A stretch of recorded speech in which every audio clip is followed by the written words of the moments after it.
Kenapa kita disuruh baca surat Al-Kahfi setiap Jumat, bahkan sampai ngafalin 10 ayat pertamanya supaya terlindung dari fitnah Dajjal? Ada apa sebenarnya di dalam surat Al-Kahfi? Di dalam Al-Kahfi ada 4 kisah yang merepresentasikan 4 fitnah terbesar di dunia. Dan kita pasti terpapar at least salah satunya. Yang pertama, kisah Ashabul Kahfi.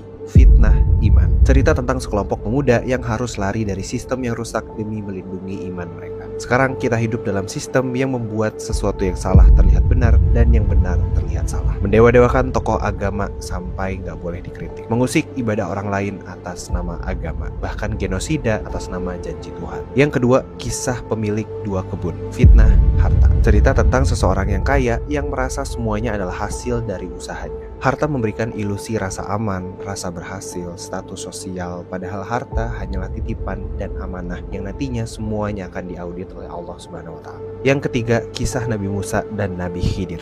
Fitnah ilmu. Bahkan seorang nabi pun harus belajar bahwa ilmunya terbatas dan harus sabar dalam menuntut ilmu. Ilmu dan rasa lebih tahu dari orang lain bisa mendatangkan kesombongan dan berdampak buruk bagi diri kita. Yang keempat, kisah tentang seorang pemimpin besar dengan kekuatan yang luar biasa, Zulkarnain.